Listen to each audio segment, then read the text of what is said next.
Bueno, buenas tardes. Hoy vamos a tener una charla, eh, digamos, una charla conceptual en función de la inmunidad y la inflamación. Estos dos procesos que están íntimamente ligados uno con otro. Digamos, no puede ocurrir un proceso de inflamación o una reacción inflamatoria si no existiría la inmunidad. En principio, digamos, vamos a decir que la inflamación es un proceso evolutivo desde que se produce la noxa hasta que aparecen los signos o síntomas clínicos. Entonces es importante empezar ya a conceptualizarlo. Eh, lo que acabo de decir es un proceso cronológico, es decir, hay eventos que se van sucediendo y obviamente son precedidos por otros, y si uno tratase de modificar estos procesos o estos eventos, debería actuar de alguna manera. Ejemplo, cuando uno habla de inflamación, desde que se produce la noxa, que puede ser desde un agente infeccioso o un traumatismo, se desencadena este fenómeno inflamatorio que en principio no es perceptible clínicamente hasta que no comienza a desarrollarse la tríada inflamatoria, que es el dolor, la tumefacción del tejido o la zona afectada, la falta de movilidad en general, y también se puede agregar el calor local. Digamos, lo que se ve es enrojecimiento y calor local.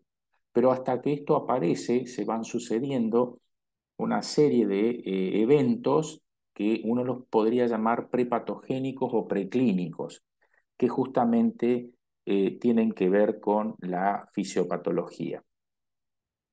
De alguna manera, uno podría dividir la inflamación en dos tipos, ¿no? La inflamación aguda, que es una respuesta del sistema inmune que se desencadena eh, como producto de una lesión o una infección, como acabamos de decir. Su objetivo es proteger el cuerpo eliminando el agente causal y luego produciendo un proceso de reparación del daño infligido. La fisiopatología se produce en tres etapas. Hay una primera etapa que se llama etapa vascular, que esta etapa comienza inmediatamente después de la lesión o de la infección o la noxa, llamémosle. Los vasos sanguíneos se dilatan y aumentan el flujo de sangre hacia la zona afectada. Esto se conoce como una hiperemia activa. La hiperemia se produce debido a la liberación de sustancias, por ejemplo, como la histamina o la bradiquinina, que vasodilatan a los capilares y aumentan la permeabilidad de los mismos. Luego, una etapa celular.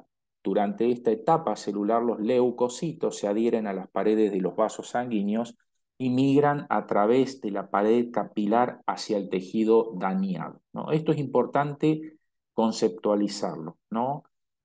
Y lo vuelvo a repetir, los leucocitos se adhieren a la pared de los vasos sanguíneos, es decir, se adhieren al endotelio y migran a través del endotelio, a través de la pared del capilar en su conjunto, hacia el tejido dañado. La migración de los leucocitos es posible debido a la acción de moléculas de adhesión y quimiosinas producidas en el sitio de lesión. La tercera etapa es la etapa fagocítica. Una vez que los leucocitos han llegado al sitio de lesión, infección, comienzan a fagocitar y destruir los agentes causales. Los neutrófilos son los primeros en llegar y son los principales fagocitos del proceso inflamatorio agudo. También pueden estar presentes macrófagos y células dendríticas que fagocitan y presentan antígenos a los linfocitos. Y la cuarta etapa, que es la etapa de reparación. Después que se ha eliminado el agente causal, se produce la reparación tisular. Aquí tienen una acción los fibroblastos, produciendo colágeno para reemplazar el tejido dañado, y los factores de crecimiento y las citoquinas también estimulan la angiogénesis, que es la formación de nuevos vasos. Es decir, acá vamos a tener otro concepto más, es decir, todo tejido dañado se reemplaza por un tejido fibrótico, es decir, una cicatriz. No se vuelve a reparar el tejido inicial. De alguna manera, si uno quiere resumir, la inflamación aguda es una respuesta compleja del sistema inmunitario que implica una serie de etapas, incluyendo la vasodilatación, la migración de células inflamatorias, la fagocitosis y, por último, la reparación tisular. Este tipo de inflamación es una respuesta importante del organismo para protegerse de lesiones y enfermedades, pero si se produce de forma excesiva o crónica puede contribuir a patologías de muchas enfermedades crónicas. En general, el proceso inflamatorio agudo es el que, de acuerdo a la magnitud del mismo, es la magnitud que van a tener los síntomas que va a presentar el paciente. Y por otro lado, como dijimos, la inflamación crónica, habiendo una aguda y una crónica, es una respuesta prolongada del sistema inmunitario que puede persistir durante semanas, meses o incluso años. A diferencia de inflamación aguda, la inflamación crónica no resuelve completamente el problema subyacente y puede provocar daño tisular y alteraciones en la función de los órganos. La inflamación crónica también se produce en etapas. Primero hay un estímulo que es continuo, a diferencia de la crónica. Comienza con este estímulo persistente, puede ser una infección crónica, la exposición a sustancias tóxicas o a la presencia de células anormales en el cuerpo. ¿Qué ejemplos podemos tener? Infecciones crónicas, por ejemplo, los virus de la hepatitis, ¿no? La presencia de células anormales en el cuerpo, por ejemplo, los tumores. Luego, en otra etapa, lo que viene es la infiltración celular, que las células inflamatorias, en este caso como los macrófagos, linfocitos y células plasmáticas, es decir, los mononucleares, se infiltran en el tejido afectado y liberan sustancias proinflamatorias como las citoquinas y los factores de crecimiento. Estas células también pueden fagocitar y destruir células dañadas o anormales. Luego viene una etapa de este estímulo sostenido, la exposición continua causa producción constante de citoquinas y factores de crecimiento, lo que conduce a la activación constante de las células inflamatorias y la producción de radicales libres. Luego, como esto ocurre, el daño tisular va a ser una consecuencia directa del proceso inflamatorio crónico. Las células continúan liberando enzimas que pueden dañar los tejidos circulantes y provocar formación de cicatrices y disfunción del órgano. En algunos casos se forman estructuras que se denominan granuloma, como en la tuberculosis o en la sarcoidosis, y estos serían un acúmulo de células inflamatorias y tejido fibroso. Los granulomas también pueden alterar la función del órgano afectado y, por lo tanto, evitar la resolución de la inflamación. Si queremos hacer un resumen del proceso de inflamación crónica, vamos a decir que es una respuesta prolongada y compleja del sistema inmunitario que puede provocar daño tisular y alteración de la función de los órganos. La inflamación crónica suele estar asociada a enfermedades crónicas, por ejemplo, la artritis reumatoidea, la enfermedad inflamatoria intestinal y la aterosclerosis, como otras más. El tratamiento de la inflamación crónica suele incluir la eliminación del estímulo causante, pero también, y en muchos casos, la utilización de fármacos antiinflamatorios que actúen en algún lugar de este proceso que hablamos cronológico desde la anoxia hasta la aparición de los síntomas. Acá ustedes van a ver un poco lo que hablamos, ¿no es cierto? Muy resumido y en forma de una cascada fisiopatológica. ¿Ven? Daño tisular, va a la recuperación, pérdida de la función y empieza a desencadenarse esto que hablamos. La ruptura del endotelio, vasoconstricción, luego vasodilatación, congestión, ¿no? Por aumento de la presión hidrostática, ¿eh?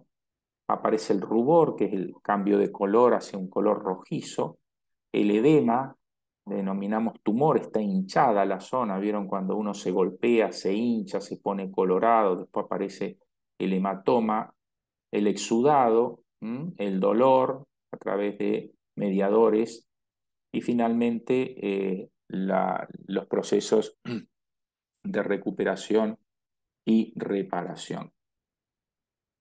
Es así que de esta manera, como una introducción, podemos tener ya los conceptos eh, de lo que se denomina inflamación con sus dos características, la inflamación aguda y la inflamación crónica, y con las diferencias fundamentales entre una y otra, que a medida que vayan escuchando esta presentación, vayan marcando las diferencias que van a encontrar respecto a lo que comentamos.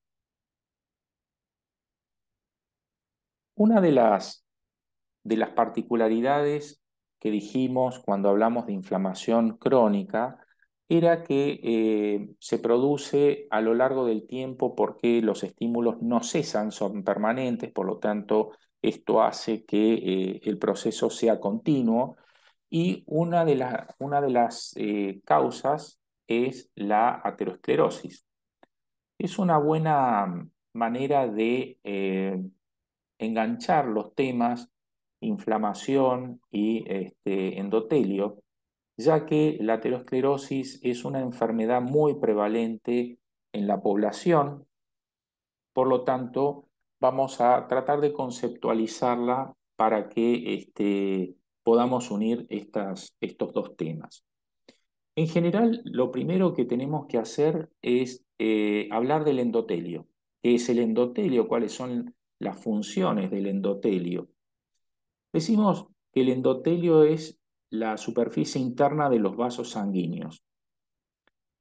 Eh, Aproximadamente pesa 1 kilo el endotelio, 1 kilo, y cubre un área de superficie de cerca de 1 a 7 metros cuadrados. Es decir, es amplio, ¿no? Eh, la célula endotelial existe, en la célula endotelial, digamos, coexisten una heterogeneidad de la morfología-función, expresión genética y la composición antigénica. El endotelio puede ser continuo o discontinuo. Puede ser fenestrado o no fenestrado. ¿Qué son las fenestraciones? Son pequeños poros transcelulares y se extienden a través del grosor total de la célula. La densidad de estas fenestraciones varía a través de los lechos vasculares. En cambio, el endotelio continuo fenestrado es característico de los órganos involucrados en la filtración o secreción. Por ejemplo, las glándulas endocrinas, exócrinas, la mucosa gástrica e intestinal, los glomérulos, el plexo coroideo, etc. El endotelio discontinuo es similar al endotelio fenestrado, excepto que las fenestraciones tienen mayor diámetro. ¿Dónde vamos a encontrar el endotelio discontinuo? En general en los lechos vasculares sinusoidales, incluyendo los del hígado.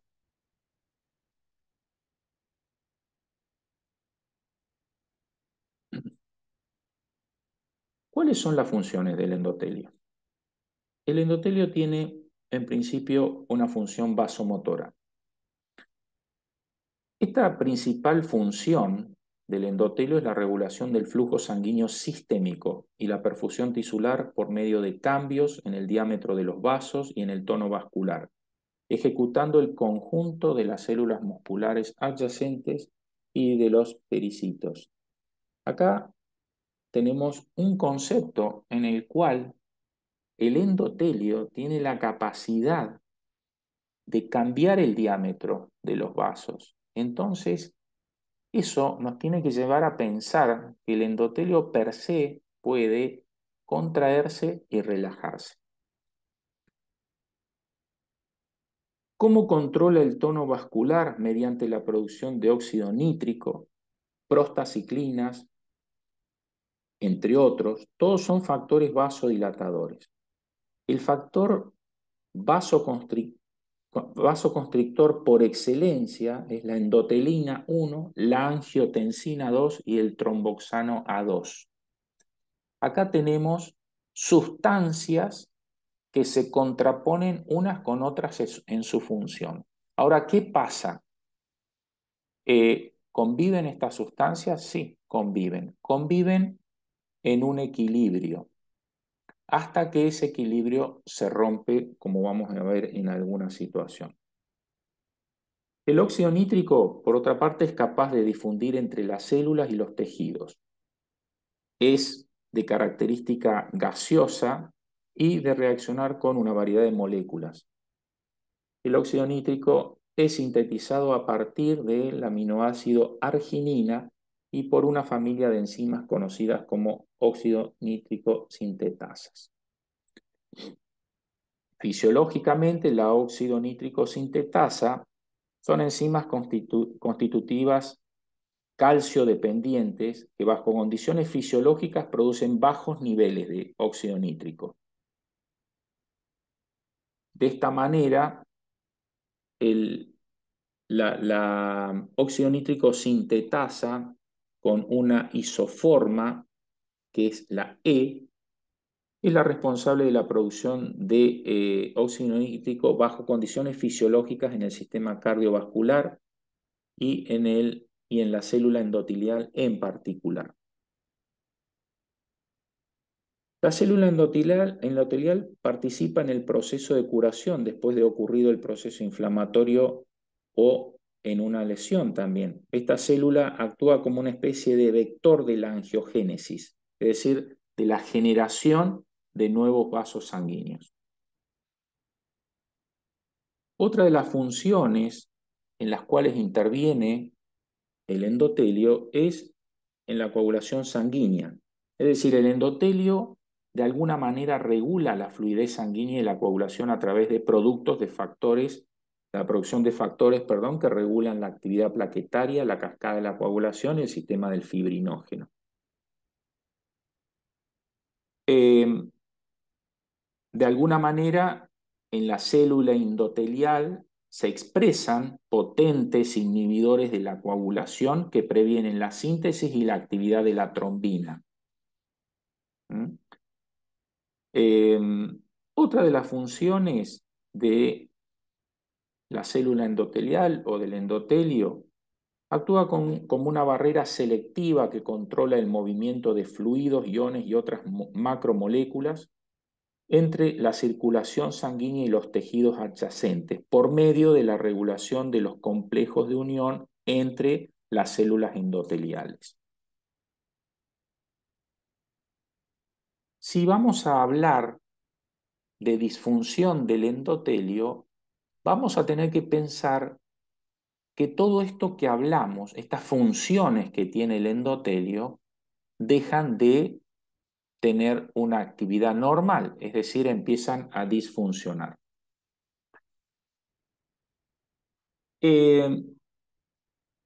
La disfunción del endotelio se conoce en general como un proceso en el cual característicamente hay una biodisponibilidad reducida de óxido nítrico. Aumenta el estrés oxidativo.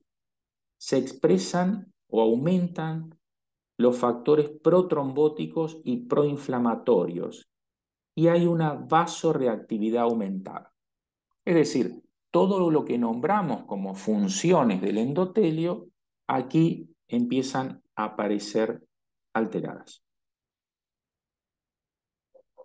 En condiciones normales hay un balance entre las sustancias con propiedades vasodilatadoras, antitrombogénicas, mitogénéticas y las sustancias con propiedades protrombóticas, proliferativas y vasoconstrictoras. Cuando se rompe este balance, prevalece el estado vasoconstrictor, proinflamatorio, prooxidante protrombótico o procoagulante y con características de adhesión vascular. Esto es importante conceptualizarlo porque aquí aparece justamente la predominancia de uno de los procesos, los cuales en condiciones fisiológicas se mantienen en equilibrio, pero al romperse este equilibrio a través de la acción de una noxa, aparece y predomina el estado vasoconstrictor, que no es el normal, proinflamatorio, como dijimos, que tampoco es el normal, protrombótico y además con aumento de la adhesividad a la pared vascular. Generalmente la pérdida o disminución de la biodisponibilidad del óxido nítrico es indicativo de disfunción endotelial profunda. La disfunción endotelial puede ser vista como una condición sistémica y la mayoría de los factores de riesgo cardiovasculares se asocian con dicha condición y de hecho la disfunción endotelial se observa en varias formas clínicas de enfermedades vasculares, como ustedes seguramente ya han leído. El endotelio, sabemos, mantiene un tono y una fluidez vascular normal.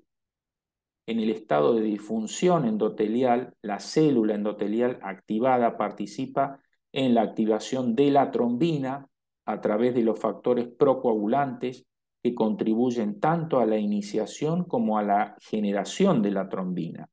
Se puede citar que la célula endotelial activada expresa el factor tisular necesario para la generación de la trombina a través de la activación del factor 7, revisemos la cascada de la coagulación. Además, expresa una variedad de moléculas y de receptores que incrementan la adhesión plaquetaria al sitio de lesión, como el factor de von Willebrand.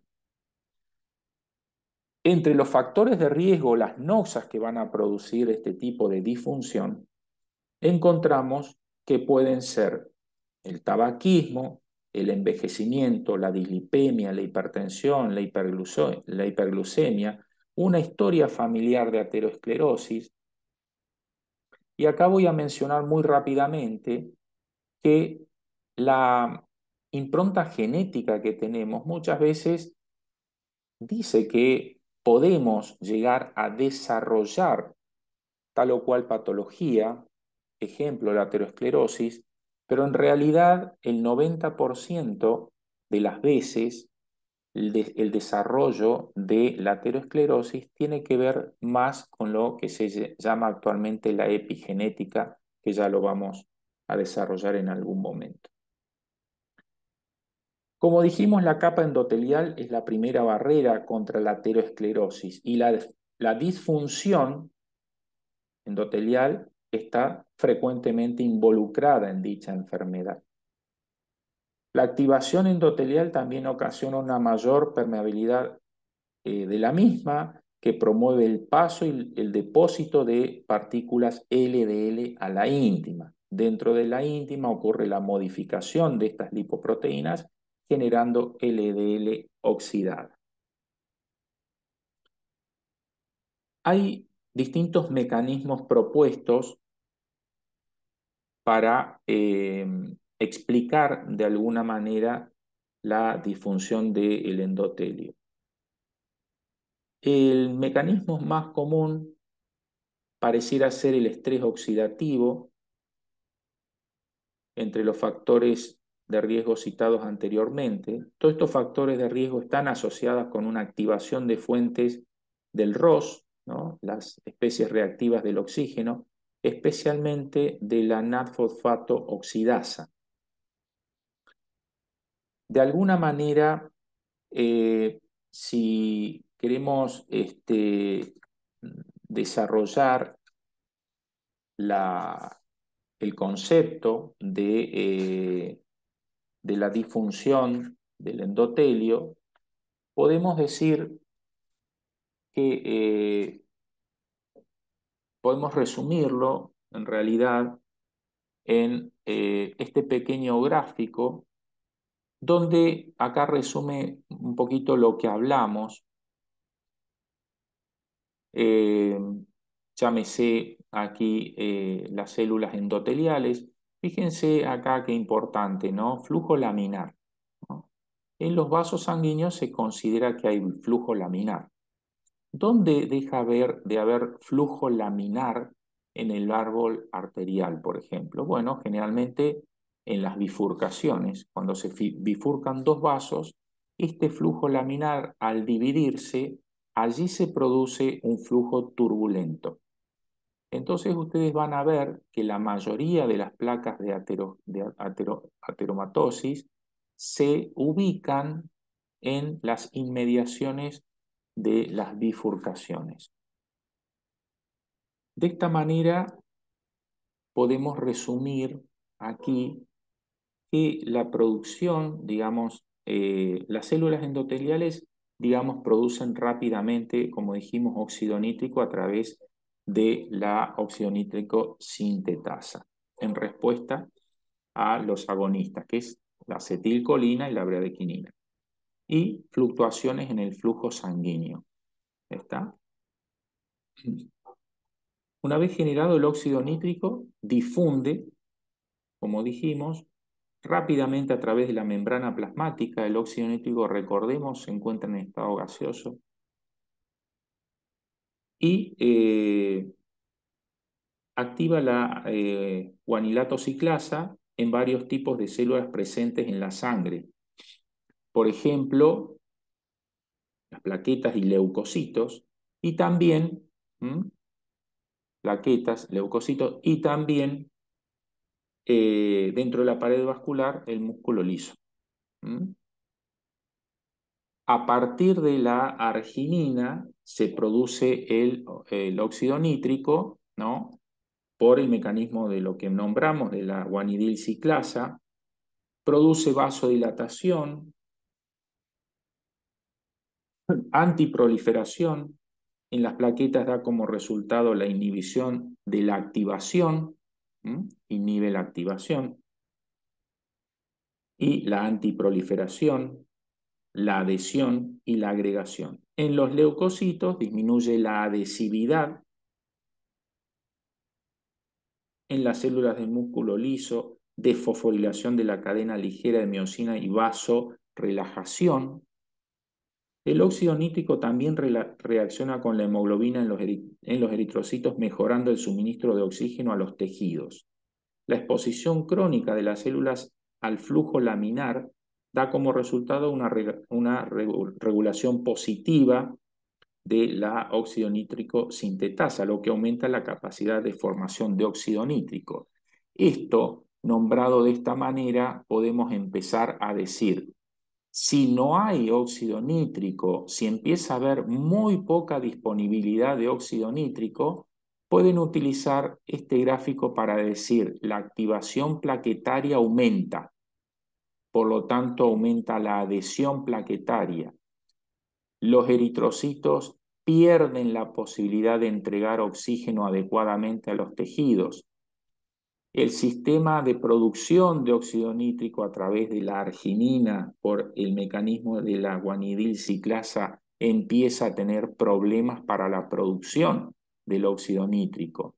Los leucocitos aumentan en lugar de disminuir en presencia de óxido nítrico, aumentan la adhesión del óxido nítrico, y la pared vascular, que en presencia de óxido nítrico produce disminución de la contractilidad, va a producir aumento de la contractilidad. Este gráfico es importante cuando uno va a estudiar, lo repasa diciendo qué acciones, digamos, promueve la presencia de óxido nítrico ¿Y qué va a ocurrir si la presencia de óxido nítrico disminuye o desaparece? Bueno, de alguna manera es esto lo que empieza a aparecer, ¿no? Hay un flujo turbulento, ¿m? En las regiones propensas a las lesiones vasculares, como dijimos, las acciones de los agonistas proinflamatorios, como la interleuquina 1, el factor de necrosis tumoral, las lipoproteínas, las LDL oxidadas y productos finales de la glicación avanzada. Todos estos son agentes proinflamatorios. También la estimulación biomecánica del flujo sanguíneo turbulento, como dijimos, las interleuquinas, ¿no? Repasemos, factor de necrosis tumoral, conduce a la activación del endotelio. Estos estímulos bioquímicos y biomecánicos señalan predominantemente a través del factor nuclear KB. El factor nuclear KB. Ustedes ven las LDL oxidadas, todos, digamos, estos estímulos, las RAG y las AG, estimulan el factor nuclear KB, lo que da como resultado un programa coordinado de regulación genética dentro de la célula endotelial. Esto, de alguna manera, incluye la expresión en la superficie celular de las moléculas de adhesión, ¿no? O sea, las moléculas de adhesión vascular, ¿no? Como son estas, las BICAM, las quimiosinas secretadas y asociadas a la membrana, proteínas de monocitos con acciones de quimiotaxis, como por ejemplo las MCP1, el factor de von Willebrand, lo habíamos nombrado, inhibidores del activador del plasminógenos, los denominados se conoce como PAI-1.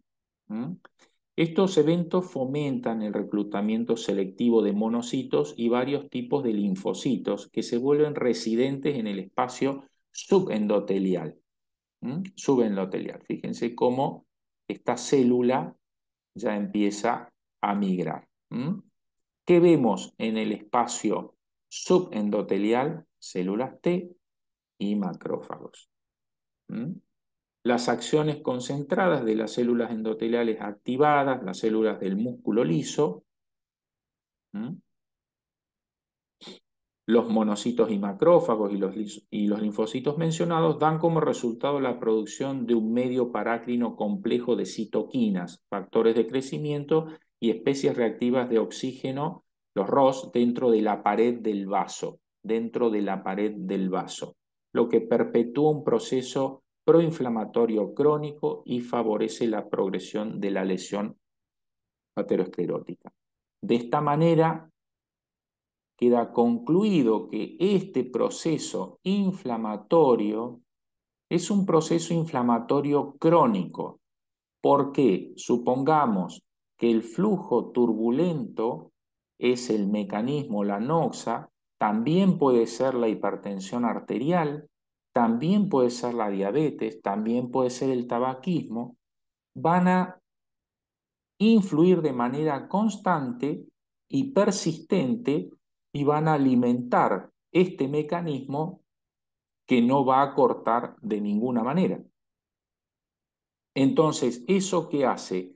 Que este medio parácrino se perpetúe en el tiempo y tanto estas LDL, los macrófagos, las células T y las células del músculo liso van a seguir proliferando y de esta manera vean cómo lentamente lo que en la diapo anterior veíamos como, por así decir, en color verde, como algo esperable, ¿no? Verde, como la esperanza de que el endotelio esté así, de esta manera.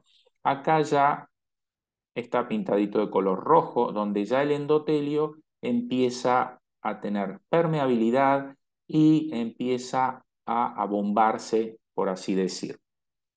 Así que de esta manera, digamos que concluimos con esta charla, que es una charla conceptual que tiene que reforzarse con la bibliografía que ustedes tienen, pero de alguna manera para que ordenen la, la manera de abordar el tema de la inflamación con una línea. Siempre trácense una línea de tiempo donde comienza la noxa y termina con los síntomas.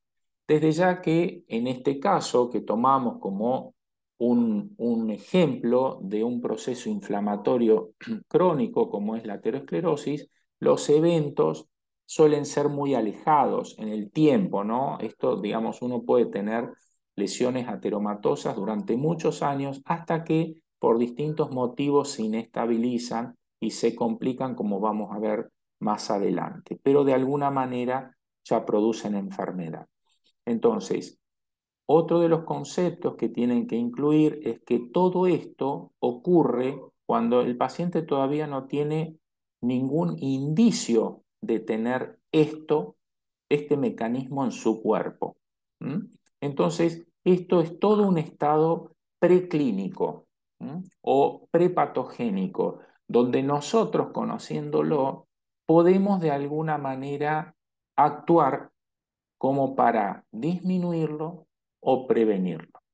Sabemos que la mayoría de los factores de riesgo de las enfermedades crónicas no transmisibles, que son una endemia o una pandemia, por así decirlo, todos esos factores de riesgo, los más importantes, que es el tabaquismo, el sedentarismo, la mala alimentación, el consumo de alcohol, son prevenibles, ¿no? Entonces, uno, ¿dónde cortaría esto para prevenir esto? Actuando sobre esos 4 factores más importantes. Lo otro, si uno hace un estudio buscando placas, no es hago el estudio para prevenir, hago el estudio para detectar, que es una cosa muy distinta. Acá simplemente les quería, como para tener un, un mapa conceptual gráfico, como de alguna manera, a través de lo que nombramos, que el endotelio pierde o adquiere permeabilidad, los leucocitos migran, acá tenemos las células endoteliales, la barrera endotelial, aumenta la adhesión, se pegan los leucocitos, se adhieren los leucocitos, se adhieren las plaquetas y de esta manera se produce finalmente el proceso que conocemos como aterogénesis. Bueno, muchas gracias.